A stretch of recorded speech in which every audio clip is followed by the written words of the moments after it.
Is there a possibility that the jury acquits Luigi Mangione?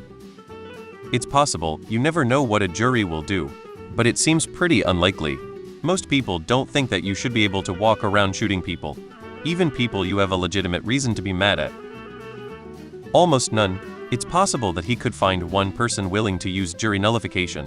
But all that gets him is a hung trial which the government will retry. He also has both federal and state cases, meaning he'd have to be acquitted twice. No, the legal experts on Reddit saying jury nullification have literally zero idea what they are talking about.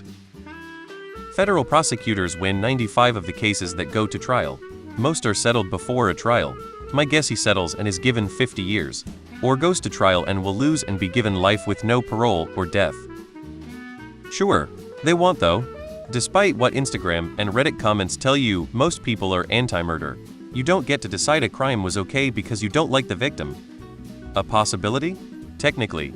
In reality, most reasonable people understand that whether or not someone is a bad person doesn't determine whether or not we get to gun them down in the street, so we will likely be convicted. Now real life isn't Reddit, you don't get to murder people. When you're talking about a jury, anything is possible. Is it likely? No. Even if he is acquitted, he's gonna suffer a mysterious death shortly after. Pretty predictable. Most people commenting here have no idea what they're talking about. One of the very first things they teach you in law school is that juries are completely unpredictable. It's largely why both sides are almost always so eager to reach a settlement or plea deal. People who are guilty as sin are acquitted all the time, and innocent people go to jail with a startling amount of frequency. No lol.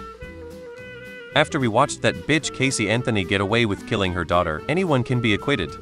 Until all of the evidence is presented and all witnesses questioned by both sides, we have no way of knowing. It's pretty clear he did it, and it's the jury's job to say if he did it, not if they agree with his moral stance. Anyone who answers no to this is full of shit. The truth is, in any courtroom setting, there is a high degree of uncertainty.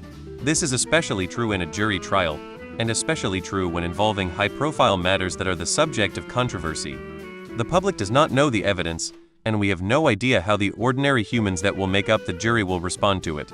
The legal world is just not so neat and clean that outcomes can be precisely predicted, even in lots of straightforward matters, which this is not. No, real life is not Reddit. Considering he planned it, bragged about it, boasted about the social benefits of having perpetrated the act, and has been defiant and antagonistic about it since his apprehension, I'd say that the chances of an acquittal are pretty much zero unless someone on the prosecuting side seriously bungled the arrest. There is a possibility. There's also a possibility pigs will fly. The odds of it happening are slim to none. Whether you agree with it or not, this was a straight-up cold-blooded murder with no claim for self-defense. If Luigi is indeed the guy in that video, the evidence is undeniable. Wealthy defendant with strong legal representation? Possibly sympathetic Manhattan jury? Temporary insanity defense coupled with putting United Healthcare on trial? Certainly a possibility.